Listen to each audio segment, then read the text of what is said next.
केली सर।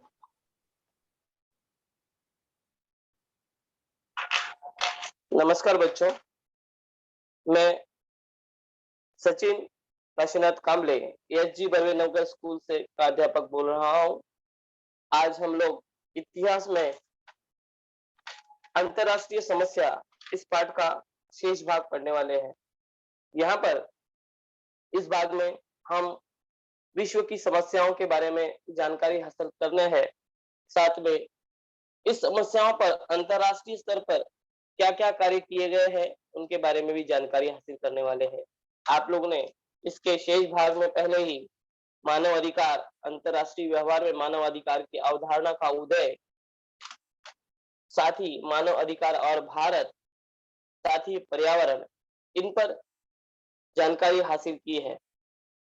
अब इस पाठ में हम लोग पर्यावरण से जुड़ी हुई कुछ चीजें, साथ ही स्टॉकहोम से पेरिस परिषद तक जो अंतरराष्ट्रीय समस्याएं हैं हमारी, उस समस्याओं के बारे में क्या करने वाले हैं, जानकारी हासिल करने वाले हैं। उससे पहले हम लोग कुछ जानकारी हासिल कर लेते हैं, जहां पर विशिष्ट राष्ट्र तक सीमित वैश्विक रूप के प्रश्न निर्माण करने वाले पर्यावरण समस्या के उदाहरण दीजिए। यानी कुछ ऐसे प्रश्न होते हैं जो केवल एक देश को ही नहीं अपितु पूरे राष्ट्र को या पूरे विश्व को क्या होती है, चिंताग्रस्त करते हैं। तो वो जो ये प्रश्न होते हैं, उन प्रश्नों को अंतरराष्ट्रीय प्रश्न कहा जाता है। अभी देखिए, इंटरनेट की सहायता से पेरिस परिषद के विषय में जानकारी ले और उनमें निम्न मुद्दों के आधार पर जानकारी संकलित करें। अभी देखिए, आपको यहाँ पर तो पढ़ाया जा ही रहा है, साथ में यहाँ पर उस विषय के बारे में जानकारी दी जा रही है, लेकिन उसके साथ ही आप लोग अपनी तरफ से भी क्या करेंगे, इंटरनेट पे जाएंगे और उसमें पेरिस परिषद यह विषय डालकर उसके बारे में अधिक जानकारी हासिल करने की कोशिश करेंगे। साथ ही कई ऐसी चर्चाएं होती है जिसमें कई देश जो है बड़ी मात्रा में क्या होते हैं, शामिल होते हैं। कुछ विषय की चर्चाओं के ऊपर ध्यान दें ताकि आपको अधिक से अधिक जानकारी प्राप्त हो। अब देखिए, हम लोग पढ़ते हैं स्टॉकहोम से पेरिस परिषद। स्टॉकहोम से पेरिस परिषद जो है वह क्या है, यह आपको मैं आपको बताता हूँ। देखिए, अंतरराष्ट्रीय स्तर पर पर्यावरण से संबंधित बहुत सारी समस्या है और उनके उपाय खोजने के लिए स्टॉकहोम में 5 जून से 16 जून 1972 की कालावधि में संयुक्त राष्ट्र मानवीय पर्यावरण संबंधी एक मीटिंग आयोजित की गई थी। इस मीटिंग का आयोजन इसी उपलक्ष्य में था कि पर्यावरण से जो संबंधित समस्या है, उस समस्याओं के से हम लोग किस तरह निपटारा करें और हमारा पर्यावरण साफ एवं सुंदर रखें। इस पर्यावरण समस्याओं में देखिए, निम्नलिखित जो है चीजें लोगों ने चर्चा में लिए थे। पहला है, इस परिषद में प्रदूषण को मात देने हेतु सहयोग करना सभी राष्ट्रों की जिम्मेदारी है। इस पर बल दिया गया, यानी दुनिया में प्रदूषण कम होना चाहिए और ये हर एक देश की क्या है, अपनी अपनी जिम्मेदारी है। दूसरा, विकसित देश अधिक मात्रा में पर्यावरण के ह्रास के जिम्मेदार है और इस ह्रास को रोकने की जिम्मेदारी उन्हें लेनी चाहिए।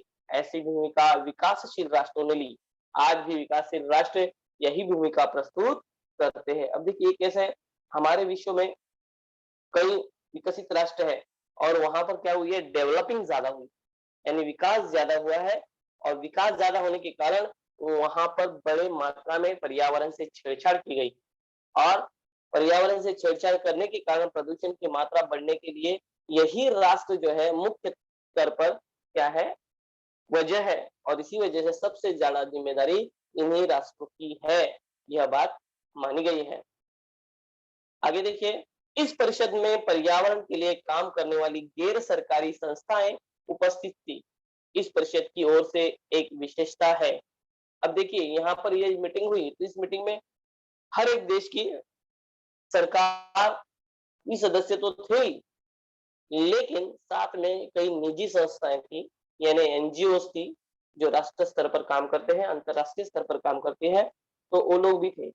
यह एक अलग मीटिंग थी और इस अलग मीटिंग में होने के बावजूद जो निजी संस्था है उनको भी क्या किया गया था, इस मीटिंग में क्या किया था, बुलाया गया था। आगे देखिए, इस परिषद में वैश्विक सामाजिक संपत्ति की रक्षा का मुद्दा प्रस्तुत किया गया। इस संस्थानों के संरक्षण का दायित्व सभी राष्ट्रों पर है, इस पर सभी एकमत हो गए। अब देखिए, ऐसा है कि केवल एक राष्ट्र जो है वो पर्यावरण की सुरक्षा करके या उसकी रक्षा करके नहीं चलेगा। तो उसके लिए क्या करना पड़ेगा, सभी राष्ट्रों को मिलकर समाज अंतरराष्ट्रीय जो पर्यावरण संरक्षण है वो करना पड़ेगा। और इसी वजह से यहाँ पर बताया गया कि कोई भी राष्ट्र की संपत्ति केवल उस राष्ट्र की नहीं तो पूरे विश्व की है और समाज की है, और इसी वजह से उसकी रक्षा करना क्या है, बहुत जरूरी है। अगला मुद्दा देखिए, इस परिषद के बाद ही संयुक्त राष्ट्र ने संयुक्त राष्ट्र पर्यावरण कार्यक्रम निर्माण किया। देखिए, इस मीटिंग होने के बाद अमेरिका ने पर्यावरण राष्ट्र कार्यक्रम का निर्माण किया, और जिसमें पर्यावरण को जो हानि पहुंचाने वाली चीजें हैं उनको करीब करीब दूर रखा, ताकि हमारा पर्यावरण क्या हो, स्वच्छ, सुंदर और सुरक्षित हो। अगला पॉइंट देखिए, इस परिषद के बाद अनेक राष्ट्रीय पर्यावरण संबंधी समझौते हुए, पर्यावरण संरक्षण संबंधी नियम तैयार हुए, अंतरराष्ट्रीय और राष्ट्रीय स्तर पर पर्यावरण संबंधी आंदोलन बड़ी मात्रा में शुरू हो गए, और पर्यावरण संबंधी अंतरराष्ट्रीय परिषद में निर्णय प्रक्रिया में गैर सरकारी संगठनों का सहभाग बढ़ गया। अब देखिए, यहाँ पर ये मीटिंग होने के बाद पूरे अंतरराष्ट्रीय स्तर पर मीटिंग तो हुई, लेकिन इस मीटिंग का प्रभाव यह हुआ, केवल एक ही सरकारी नहीं तो गैर सरकारी जो संस्थाएं थी वह भी बड़े पैमाने पर इसमें क्या करने लगे, बढ़ चढ़कर हिस्सा लेने लगे। और बढ़ चढ़कर हिस्सा लेने के कारण पर्यावरण को जो जो चीजें नुकसान पहुंचाती है उन चीजों को रोकना और उनके लिए नियम बनाना, जैसे पेड़ न काटना।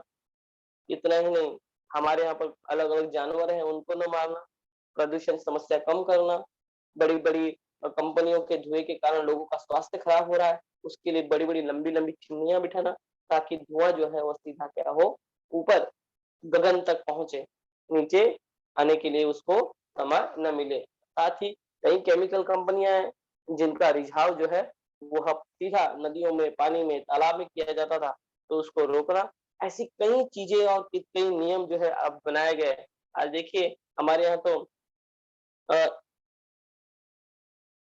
एक हमारे यहाँ तो कई नियम जो है बनाए गए, जिसमें 5 पेड़ 1 बच्चा, जीवन का नारा सच्चा, इस तरह के वाक्य घोष भी जो है दिए जाते हैं, ताकि आने वाली हमारी आबादी को शुद्ध वायु, ऑक्सीजन मिल सके, ताकि उनकी जीने में सहायता हो। नहीं तो अगर पेड़ नहीं रहेंगे तो हमारा जीवन जो है वह ऑक्सीजन से विरहित, वंचित हो जाएगा, और हम कई बीमारियों की ग्रस्त हो जाएंगे। और ऐसा किया तो एक दिन ऐसा निश्चित आएगा जब मनुष्य जाति जो है क्या हो जाएगी, खत्म हो जाएगी। केवल मनुष्य नहीं, मात्र हर एक प्राणी, पक्षी जो है उनको यह प्रभाव दिखाई देगा।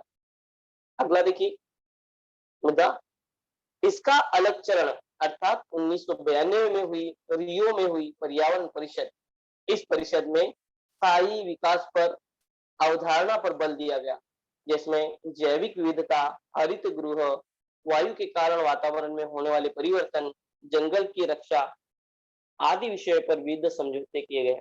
अब देखो, इसके बाद फिर 1992 में रियो इस जगह पर क्या किया गया, पर्यावरण परिषद वह बुलाई गई, और उसका एकदम लिखित रूप में जो है वह विकास कैसे किया जाए, इन नियमों को कैसे लागू किया जाए, इसकी इसका जो स्ट्रक्चर था, इसका जो ढांचा था, उस पर क्या किया गया, बल दिया गया। और इसके लिए कई चीजों को लोगों ने देखना चाहिए, संभालना चाहिए। यह नियम बनाए गए, जिसमें क्या है, जैविक विविधता, जैविक यानी हमारे विश्व में बहुत सारे अलग अलग प्रकार के जीव है, तो उन जीवों को क्या करना चाहिए, हमें बचाना चाहिए। उसके बाद हरित गृह, आप जहां पर भी घर बनाते हैं उसके आसपास पेड़ लगाना जरूरी है, और पेड़ लगाने के कारण क्या होगा, ऑक्सीजन की मात्रा कम नहीं होगी। और जंगल की रक्षा करना, जंगल में विविध प्राणी है उनकी रक्षा करना, होने वाले वातावरण में फैलने वाला धुआं, वायु में मिलने वाले धूलिकण, उनसे बचना, कंस्ट्रक्शन लेवल पर या जहाँ पर भी आप नए-नए काम कर रहे हैं, वहाँ पर धूल कम से कम उड़ाना। इस तरह से जो है पर्यावरण से संबंधित कई प्रश्न जो है क्या किए गए, यहाँ पर उनको सुझाव दिया गया और उनकी रक्षा करेंगे। इसके लिए नियम क्या किए गए, बनाए गए।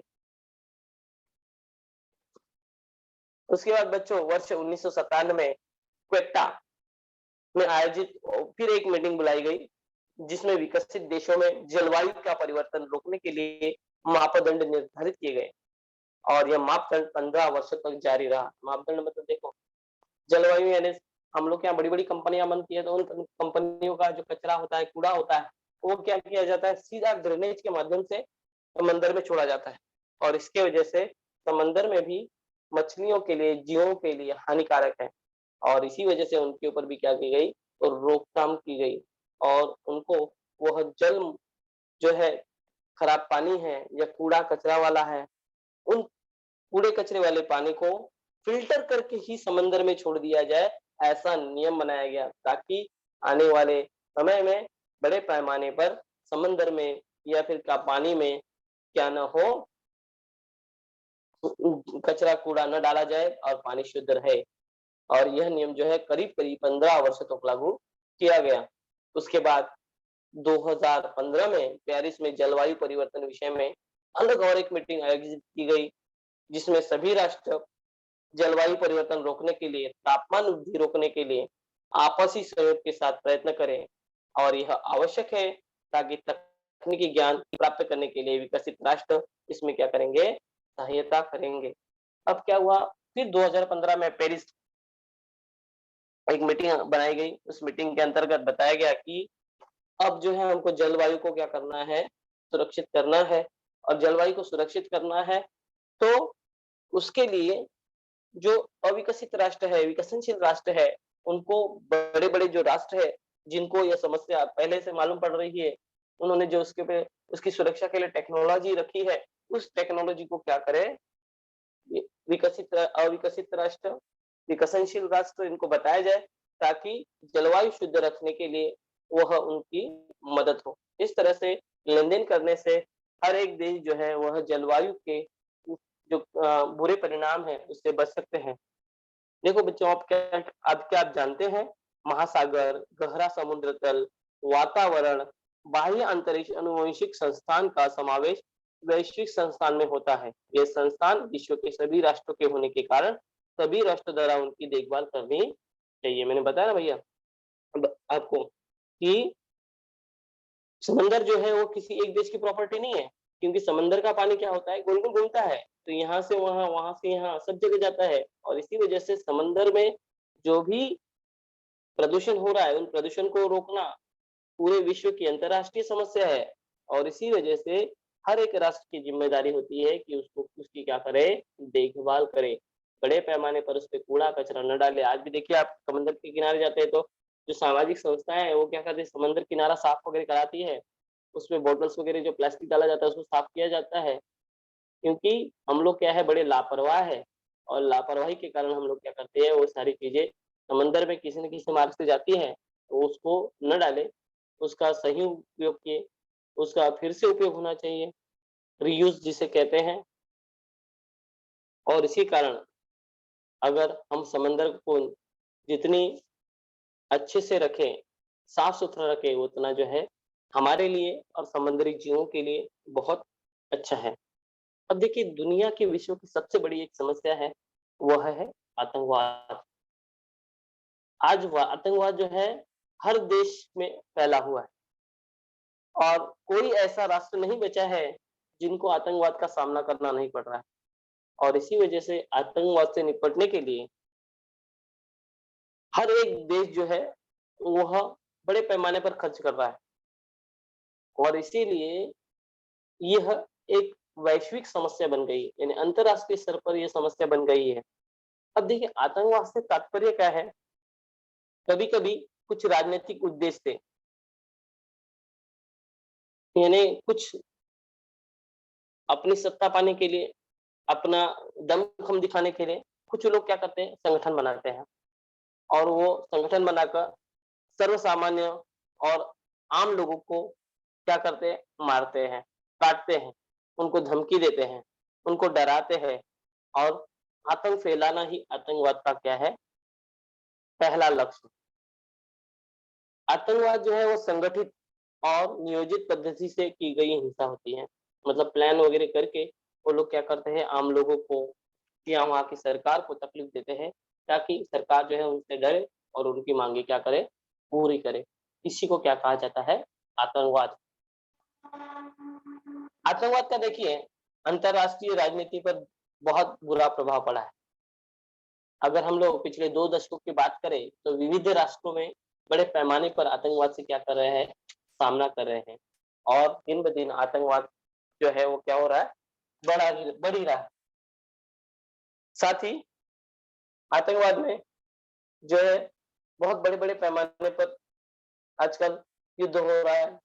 अभी देखिए कल की जानकारी है, भारत में हमारे यहाँ जम्मू कश्मीर में 13 भारतीय सैनिकों पर हमला किया गया और उसमें से 3 सैनिक जो है वह क्या हो गए, अमर हो गए, उनकी जान चली गई। और ये क्या है, आतंकवाद है। क्योंकि वहाँ के आतंकवादी नहीं चाहते कि जम्मू कश्मीर को भारत जो है वह सुरक्षा प्रदान करे। वह चाहते हैं पूरी तरह से वहाँ पर उनका क्या रहे, दबदबा रहे और इसी वजह से यहाँ पर आतंकवाद जो है वह बहुत गहरा परिणाम करता है और वह अपना धाक जमाने के लिए, अपना डर जमाने के लिए क्या कर रहा है, हिंसात्मक गतिविधियां जो है वह करता है ताकि लोग जो है उनसे डरे। अब यह एक देश की समस्या नहीं है, ये आज पूरे वैश्विक स्तर पर फैला गया है और जिससे वहाँ जो सरकार काम कर रही है उन पर प्रभाव पड़े, वह सरकार डरे और उनकी मांगे जो है क्या करे, पूरी करे। लेकिन आज हर एक सरकार जो है आतंकवाद का रोकथाम करना चाहती है और रोकथाम करने के बाद अपने देश को, अपने राष्ट्र को सुरक्षा प्रदान करना चाहती है और इसी वजह से आतंकवाद जो है वह सभी जगह तो रोकना चाहता है और सभी जगह रोकने के बाद ही हमारे विश्व को शांति प्राप्त होगी, सुख प्राप्त होगा। यह बहुत मौलिक कारण हो गया है और आतंकवाद जो है वह, आतंकवाद से डरना नहीं चाहिए हमें और आतंकवाद का निपटारा करना चाहिए। यह विश्व स्तर पर क्या किया गया है, सभी चर्चा करते हैं और इसी वजह से कई नियम जो है वो बनाए गए हैं आतंकवाद के लिए और आतंकवादियों को इसी तरह खुला नहीं छोड़ा जा सकता। देखिए आगे देखिए, ढूंढिए तो सीरिया से अनेक नागरिक शरणार्थी क्यों रहे, विश्व के और किन राष्ट्रों में शरणार्थी रेले आ रहे हैं। देखिए अभी की पिछले पिछले ही साल की यह खबर है, हमारे यहाँ रोहिंग्या मुसलमान जो है वह बड़े पैमाने पर यहाँ वहाँ घूम रहे थे और रोहिंग्या मुसलमान जो है उनको कोई भी देश जो है वो नहीं रह रहा था क्योंकि वो लोग सीरिया इस देश से जो है भाग कर आए थे क्योंकि वहां पर भी बड़े पैमाने पर युद्ध समस्या चल रही थी। युद्ध समस्या के साथ ही वहां पर लोगों को बहुत तकलीफ थी और आम लोग जब किसी देश में सुरक्षित नहीं रह सकते तो वो क्या करते हैं, एक जगह से दूसरी जगह स्थलांतरण करते हैं और इस स्थलांतरण को ही जो है क्या कहा जाता है, शरणार्थियों की समस्या। क्योंकि वह अपने देश में सुरक्षित नहीं और इसी वजह से वह क्या कर रहा है, दूसरे राष्ट्र में जाने की कोशिश कर रहे हैं जहाँ उनको सुरक्षितता प्राप्त करे, उनको सुख शांति प्राप्त हो सके। और यह शरणार्थियों के लिए, विशिष्ट धर्म के लोगों के लिए या विशिष्ट जाति के लोगों पर क्या होता है, अत्याचार होता है और इस अत्याचार के कारण वहां पर पूरी एक कौम या उनका, हम लोग कह सकते हैं, काफिला वहां पर रहना नहीं चाहता और इसीलिए वो वहां से क्या करते हैं, निकल जाते हैं और दूसरी जगह जाने की कोशिश करते हैं और इसी वजह से वह दूसरे राष्ट्र में क्या करते हैं, शरण लेते हैं। इन्हीं को क्या कहा जाता है, शरणार्थी कहा जाता है। और इनको बेचारों को दूसरी जगह क्या मांगना पड़ता है, शरण मांगनी पड़ती है। दूसरे विश्व युद्ध के बाद में जर्मन में जो लोगों के साथ अत्याचार हुआ, उनकी नागरिकता, उनकी संपत्ति छीन ली गई इसी कारण जू लोग जो है वह शरणार्थी हो गए और वर्ष 1971 में पूर्व पाकिस्तान के साथ राजनीतिक धार्मिक अत्याचार होने के कारण वहां के लोग शरणार्थी हो गए और भारत के आश्रय में आ गए।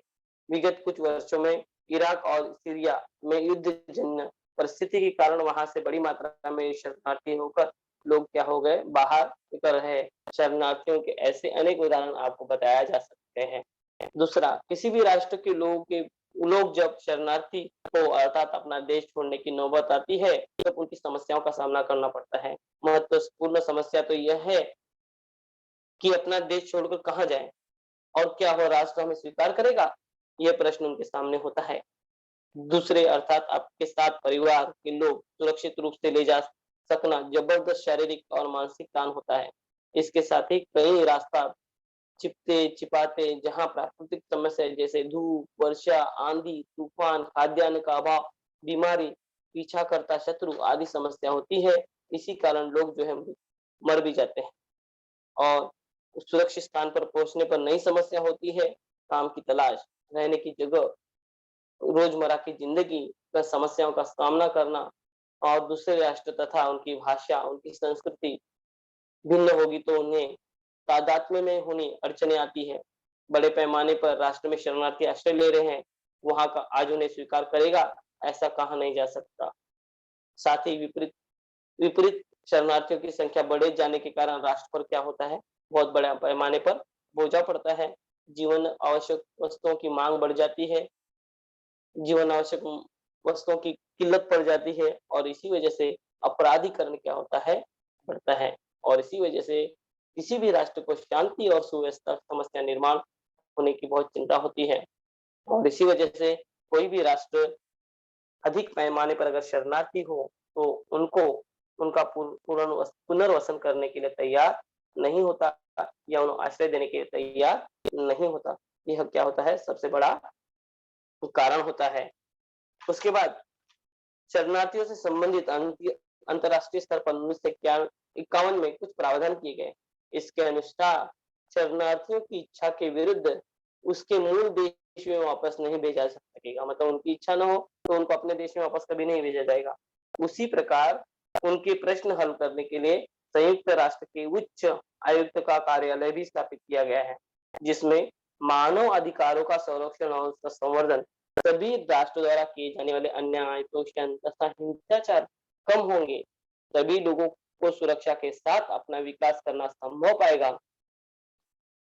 पर्यावरण की रक्षा कर आतंकवाद का उन्मूलन करने पर मानव अधिकार अधिक प्रभावशाली ढंग से अमल में लाया जा सकेगा। विश्व में किसी भी जगह जन समूह के शरणार्थी होना नहीं पड़ेगा, इसीलिए प्रयत्न होने पर मानवीय असुरक्षा दूर होगी। इसी के लिए सभी राष्ट्रों को एकत्र जाना, आपसी सहयोग बढ़ाना, ठोस कृति करना तथा प्रत्यक्ष में बढ़ावा लाने के लिए आदि प्रयत्न करने चाहिए। ये सारी चीजें होगी तो शरणार्थियों की समस्या क्या होगी, दूर होगी। शरणार्थी जो है वह नहीं रहेंगे और सभी लोग जो है अपने देश में, अपने राष्ट्र में सुख शांति समृद्धि से क्या कर पाएंगे, रह पाएंगे। यह अंतरराष्ट्रीय समस्या आज हमें देखने को मिल रही है और इस अंतरराष्ट्रीय समस्या का यही क्या है, एक उपाय है जिससे मानव जाति के लिए सुख शांति समृद्धि प्राप्त करने का उपयोग है। धन्यवाद बच्चों। देखिए आज का पाठ हमारा हो गया है। अगर आप किसी को कुछ समस्या है, कोई प्रश्न है तो आप पूछ सकता है। Hello sir, Patil sir, hello hello.